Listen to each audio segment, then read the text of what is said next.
Basis is a series for the researcher. Previously we have featured many who have discussed mind control.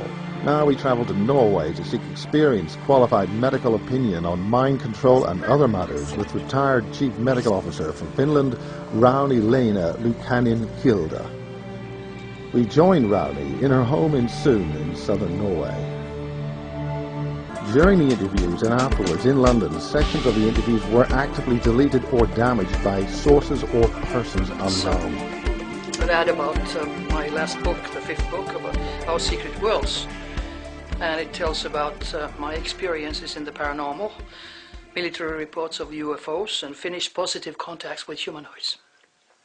Mind control technology affecting our consciousness, and microchips and the planned future for mankind.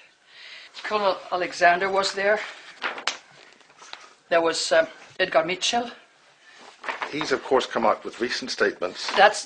He came out from this conference with the statements all over the world.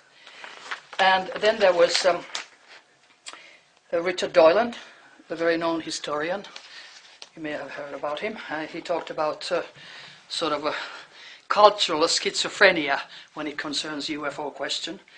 Then there was Colonel Jones, and Colonel Jones, Scott Jones, is also a doctor. They were all doctors. They all had PhDs on that level. And he was saying that maybe in 2 years they are hoping that, the field opens officially.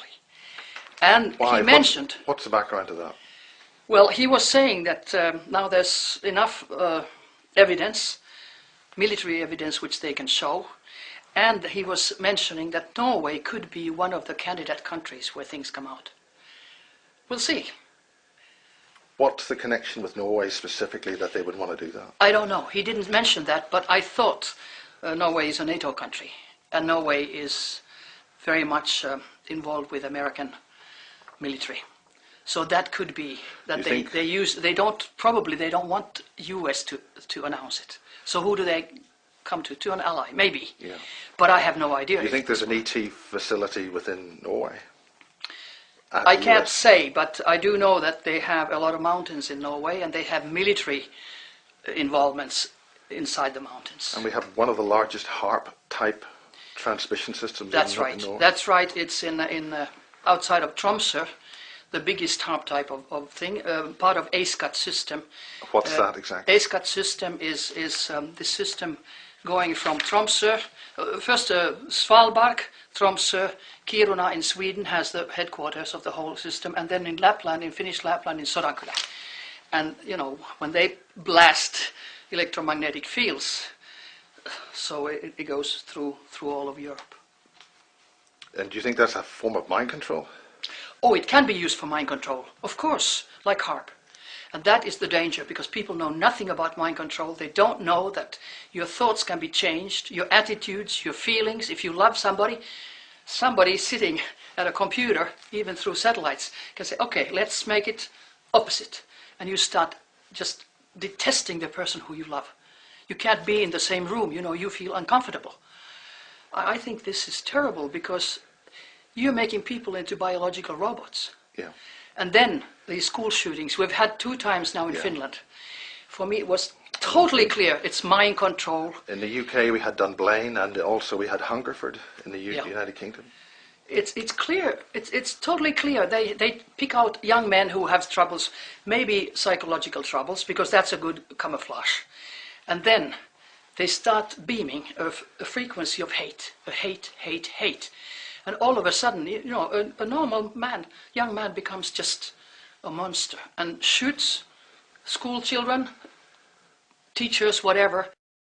Kiruna in Sweden has the headquarters of the whole system. Kiruna in Sweden has the headquarters of the whole system.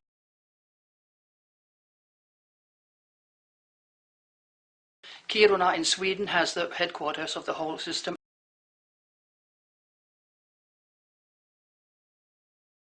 Kiruna in Sweden has the headquarters of the whole system. Kiruna in Sweden has the headquarters of the whole system. Open battle raging between Sabbaty and Cabal and military-industrial complex. Posted by Benjamin. June 11, 2013. There was also unprecedented publicity given to controlled opposition forces like Alex Jones and David Icke. Jones, for example, was widely promoted in Zionist outlets like the Drudge Report, BBC etc. in what appeared to be an orchestrated campaign. Jones is linked to the Zionist liquor-smuggling Bronfman gangster family. I do not agree with the anti-Jewish slant of the above article, but I will say that my grandmother, who personally knew members of the previous generation of the Bronfman family, thought of them as gangsters. They made their fortune by smuggling Canadian booze to Al Capone.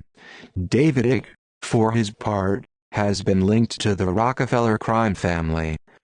What both these controlled opposition figures have in common is that they take true conspiracy information, like the fact that central banks are privately owned monopolies, and then, in a bait-and-switch maneuver, ultimately put the blame on aliens without providing any credible evidence for this claim. On this Wednesday, 20th day of March, 2013, we've got Rosa Koire of Behind the Green Mask, really the firebrand, out there eloquently, with precision, fighting Agenda 21 in the trenches at point-blank range. And listen, this is public-private partnerships. So when you see that Siemens Corporation, the old Nazi corporation, and GE and IBM, these are the Nazi collaborators. They didn't go away. You know, people think, hey, do you think in 1945 it all stopped? No. I was told by an FBI agent 16 years ago that came down to Access TV to visit me, and I checked and it was an FBI agent, that I was being tracked when I made that America's Story by Design film, because nobody was covering UN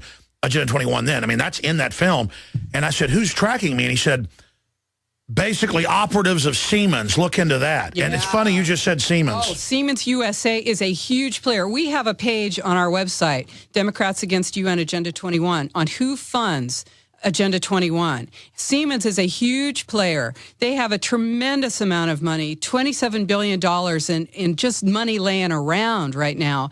They are in the grid. They're in water. They bought up the United States' largest water supplier, U.S. Filter. They're in surveillance. They're in smart growth. They're in, high-speed rail and light rail. They are in everything. And it's not just about money. You know, it's not just about greed. We've got IBM, which made the punch cards and computers for the Nazis, and then you've got your numbers tattooed on your arms. Well, now you've got biometrics. Retinal scanning is the latest. That is going to be the biggest growing industry. Google glasses. In the world, right? Yes, when you've got that, listen. Game over, okay? We've got to stop this now, block it now, refuse to collaborate, refuse to cooperate. Do not be a party to this. So this little exercise in democracy launched the worldwide disclosure movement. Now, at that time, I had a lot of documents and information, but they were maybe a dozen of these top secret military guys. Now we have 550 of them. If you go to disclosureproject.org, you'll see we just released the testimony of a man named Halleck who actually had the information on these implants that were being designed decades ago and put in people. Everyone thinks that they're alien implants. I said, oh no, EG&G and Siemens have been manufacturing those for decades. I know the people who designed them. And they're RF frequencies that go to satellites in space. And they're two-way because they not only monitor, but they also control. We get into this if you want to hear it. It's not a pretty story. Military and government and consulting careers. Okay. In sort of a resume sort of way, just so we have a sense. Okay, my name is William John Pollock, and I'm 56 years old. My background initially started in the Air Force in the mid-60s, where I was a computer operations and programming specialist first at Pope Air Force Base, after training, and then in Vietnam. And a friend of mine in San Francisco, who I had quietly told about this technology, because he was involved with other aspects of national security and tracking people, he got a project to do a physical security system access control, cameras, intrusion monitoring, everything, the works, for a little company in Silicon Valley. And he said it was eerie to him, but what they were making there looked eerily like what I had described to him. He built the security system in this modern fab, building billions of these little chips. He wound up a year later being asked if he'd want to buy the security system back. They were shutting the factory down after they'd made billions and billions of these little chips.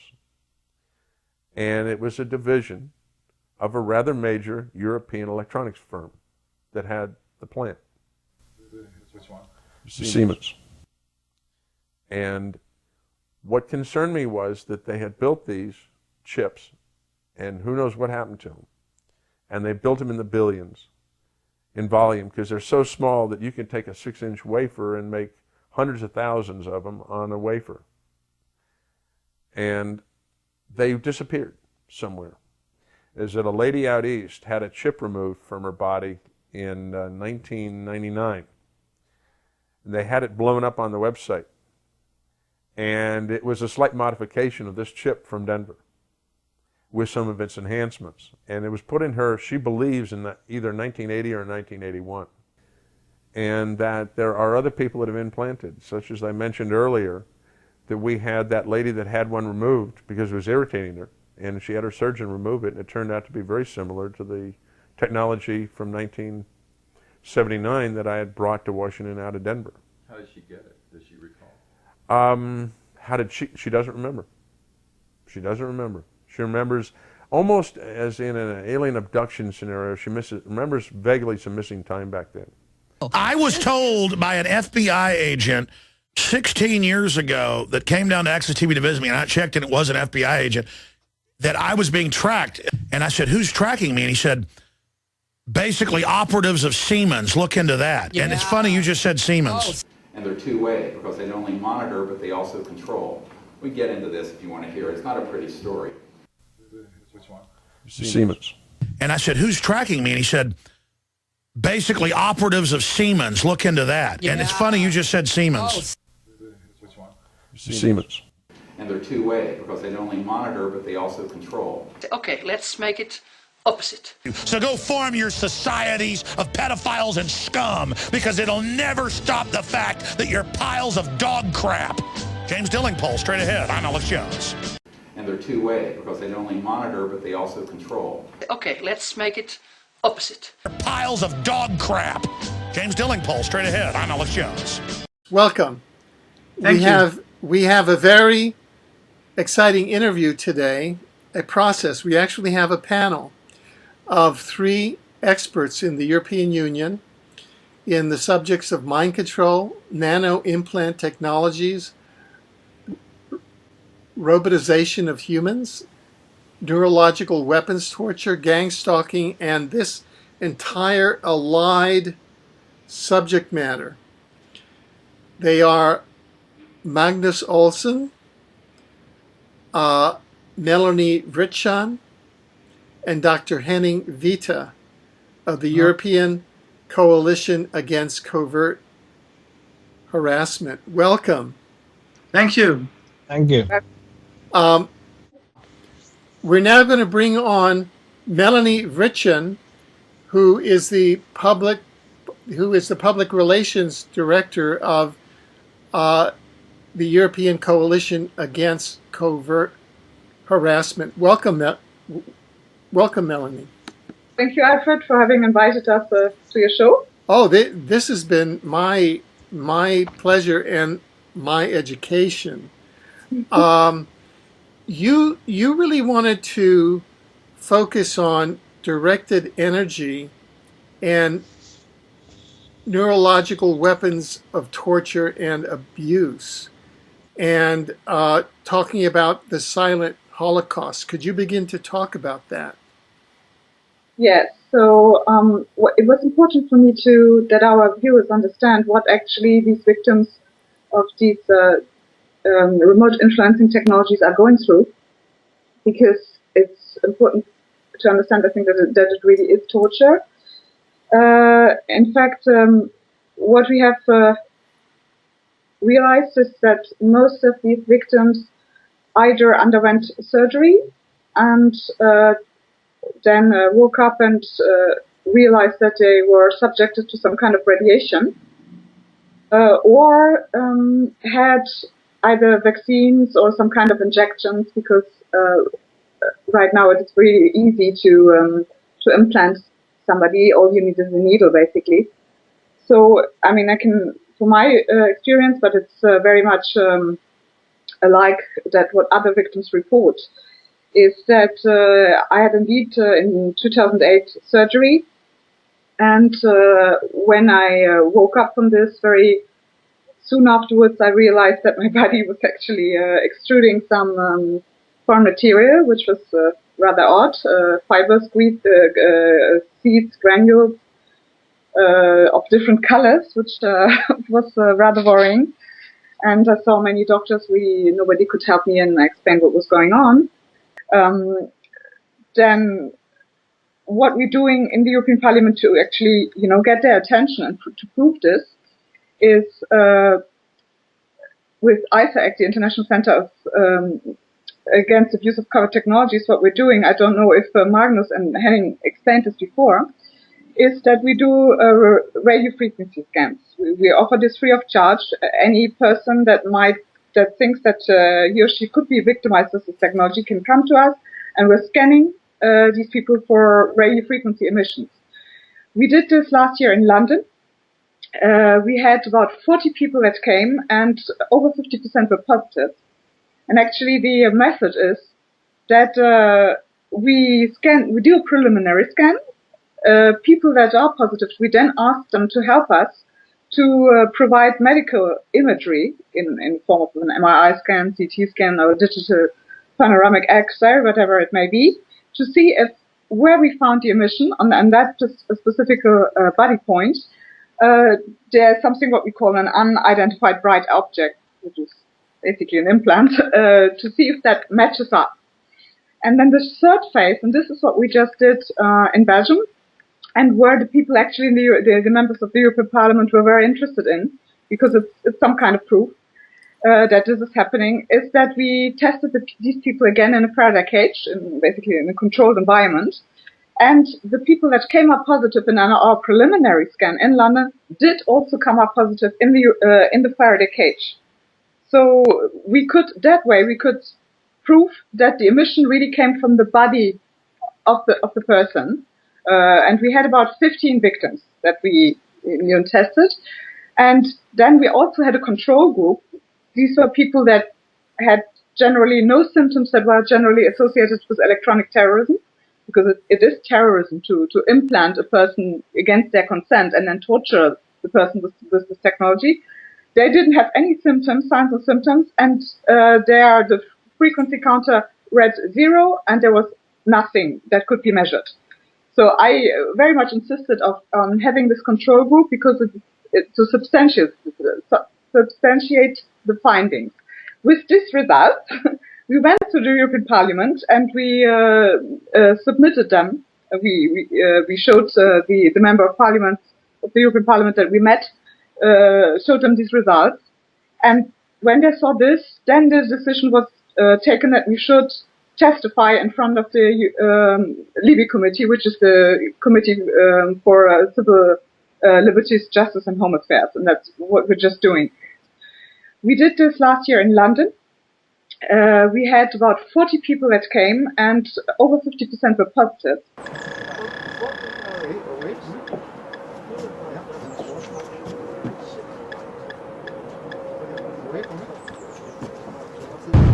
Welcome to Rich Planet TV. I'm Richard D. Hall.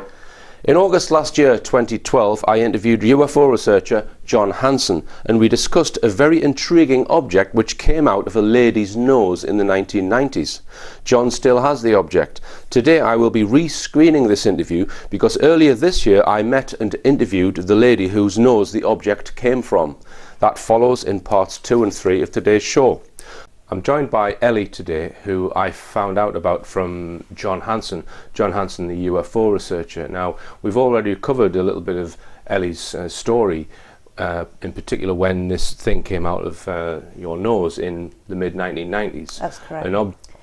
And I had another dream where I woke up and this thing was on the bed, striding me. It was standing there. It was horrible. Right.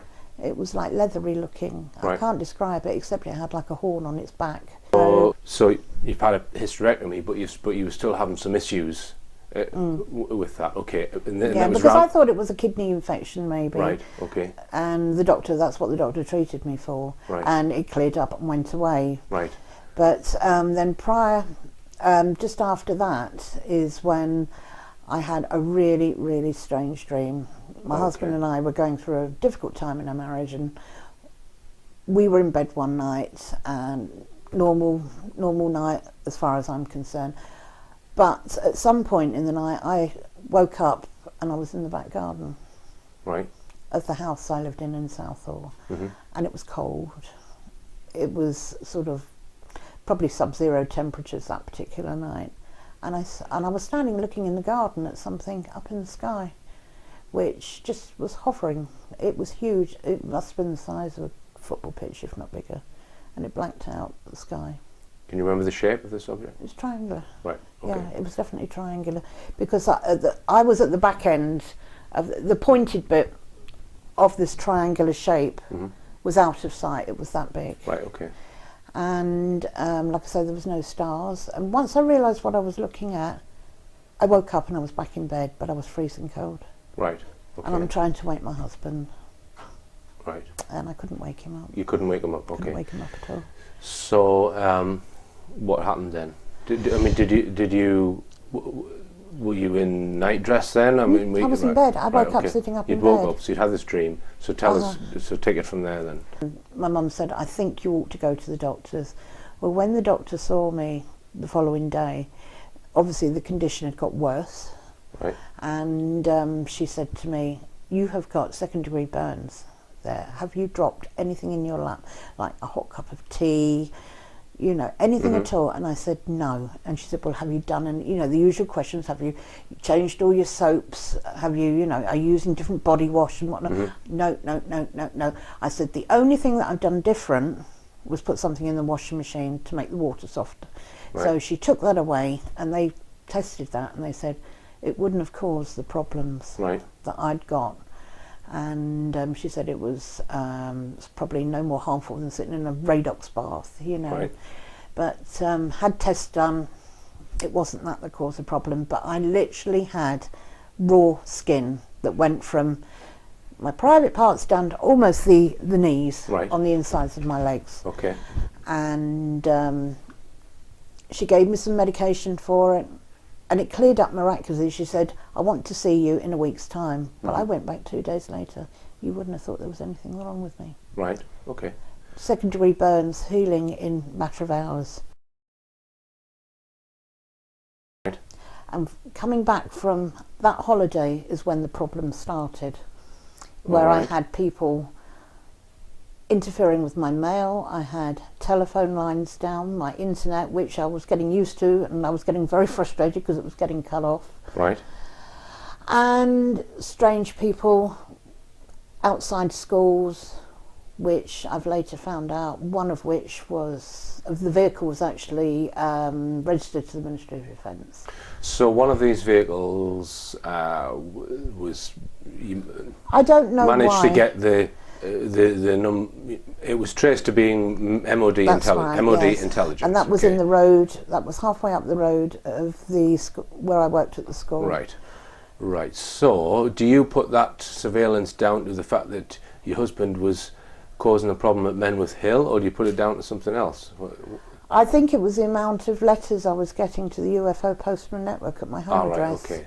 That is another thing. Right, so you were a focal point of UFO mail. Yeah. Right. Object which was examined by a professor at Manchester University under an electron microscope, and they didn't know what it was, and it has some extremely fascinating features on it for me. Now, you are someone who has had UFO experiences for a lot of years prior to that and after that incident. That's correct. So we're going to talk about some of those incidents today, and Ellie's very kindly agreed to be interviewed. There, you can just see it falling down there. Tiny fragment. So it's a tiny fragment, And as I say, there we go. Let's just see if I can check it up. Let's see it again.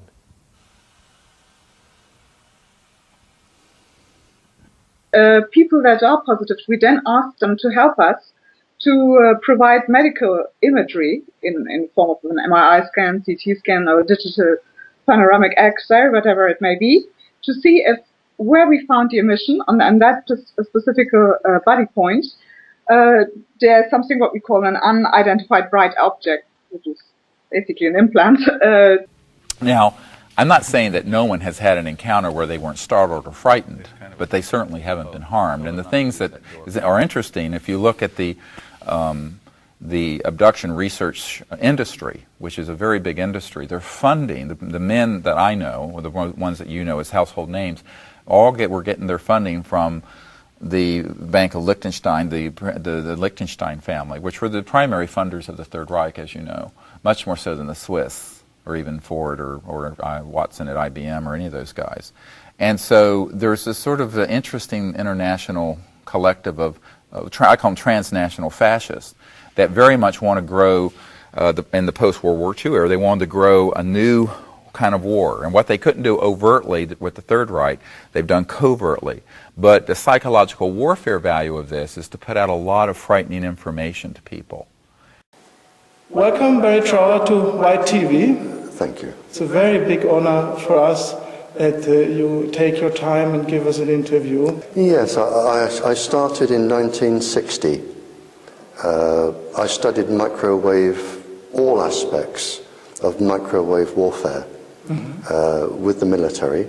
In Great Britain? In Great Britain, yeah. Yes. Yeah. Yeah. All aspects of microwave warfare. I learned about the dangers, how they can affect the human body, as well as, of course, radar and military uses. Yeah.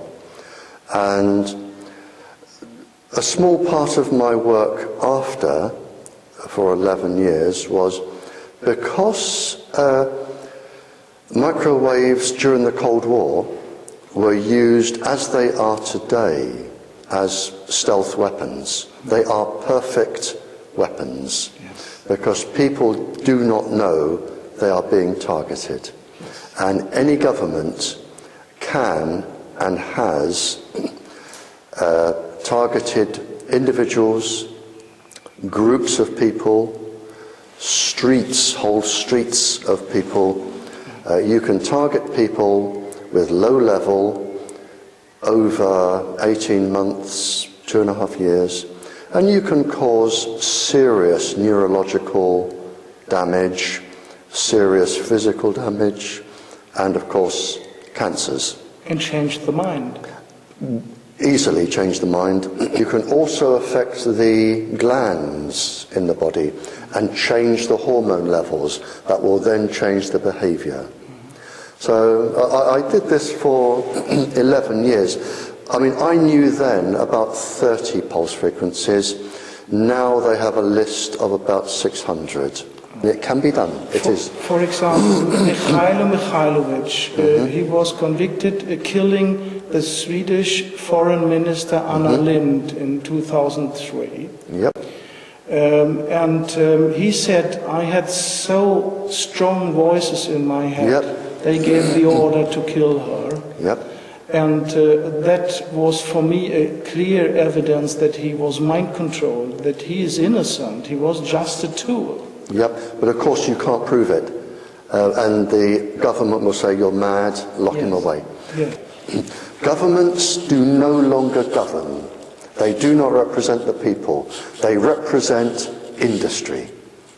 And they will kill people to please industry. They will murder people. Children, embryos, fetuses, infants, they will murder anyone to please industry. And we need now, and there is only one way to stop this, we need a king or a queen to talk to me. I can put them in touch with other kings and queens who will verify what I say in their country. Yeah.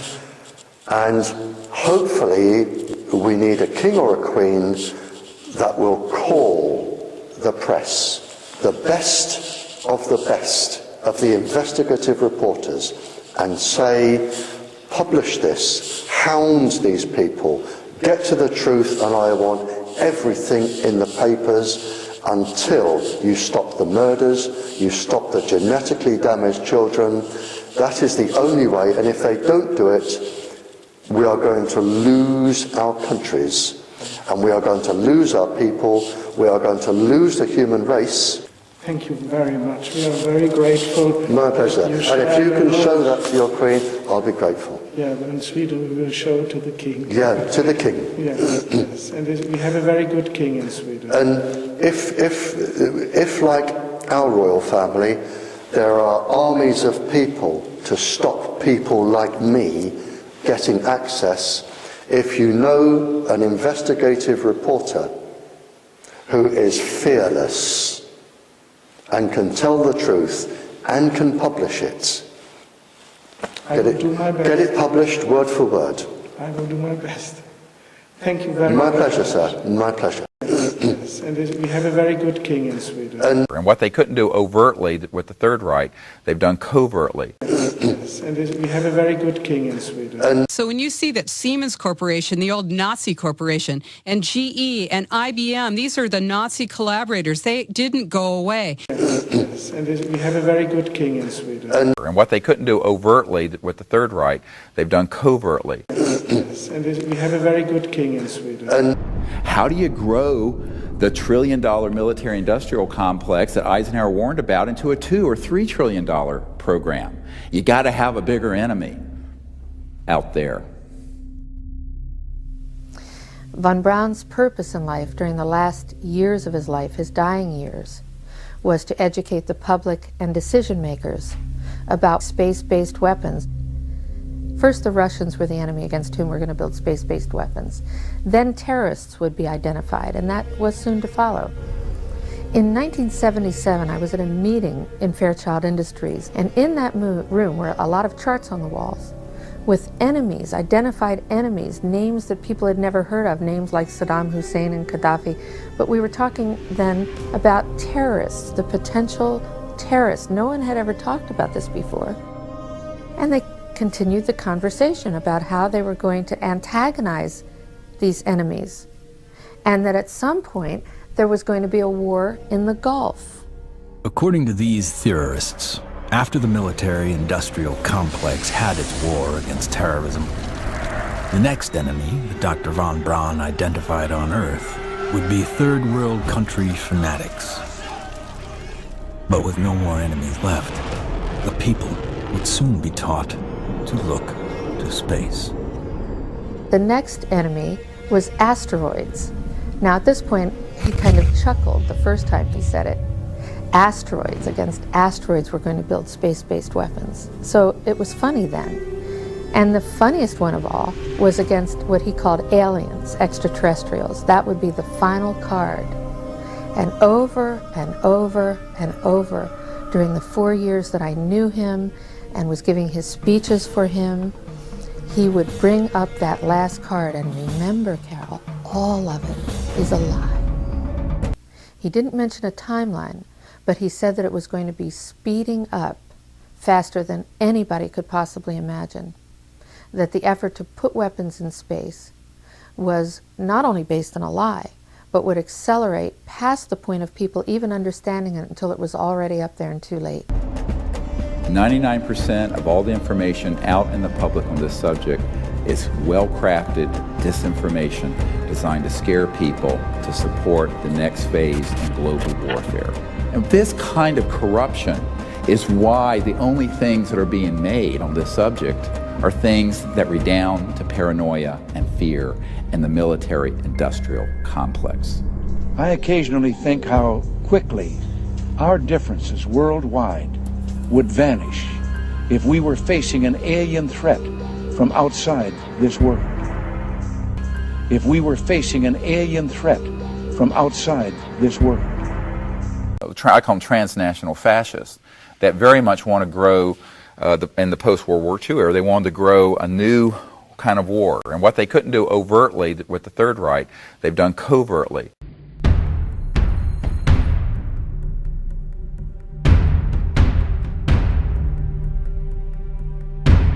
problem is not proving that UFOs exist. It's when you begin to expose the energy and propulsion systems behind how they're getting here. What scientists need to do is they need to look at the hardcore evidence, decide that, oh my gosh, ETs are real, and then get over that. Then you can start extrapolating.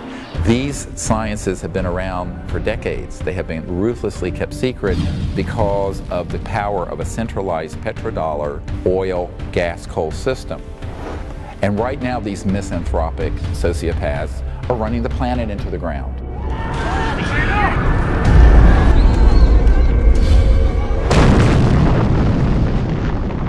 He didn't mention a timeline, but he said that it was going to be speeding up faster than anybody could possibly imagine. That the effort to put weapons in space was not only based on a lie, but would accelerate past the point of people even understanding it until it was already up there and too late. He didn't mention a timeline, but he said that it was going to be speeding up faster than anybody could possibly imagine. That the effort to put weapons in space was not only based on a lie, but would accelerate past the point of people even understanding it until it was already up there and too late.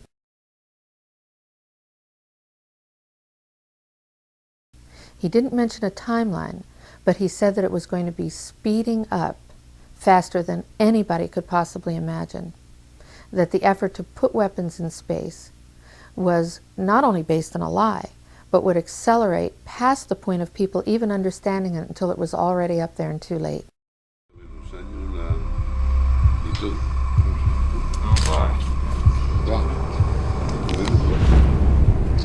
If we come together, we can make this happen in a matter of months, not decades.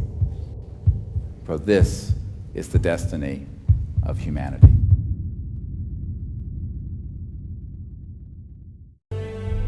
Governments, we've discovered, have not gone far enough, so we've decided that as people, using the CE5 protocols, form our own movement and do what governments have not been doing. We think of this as the People's Disclosure Movement. And so we feel it's important to create an effort that's a global effort, which this has become. My name is Mark Benz, and this is Rex, and we're in Bodega, California, and we're doing CE5. My name is Jeff Bird, and here in Winchester, Virginia, USA, we are doing CE5. My name is Peggy Brewster, and here in Middleton, United States of America, we are doing CE5.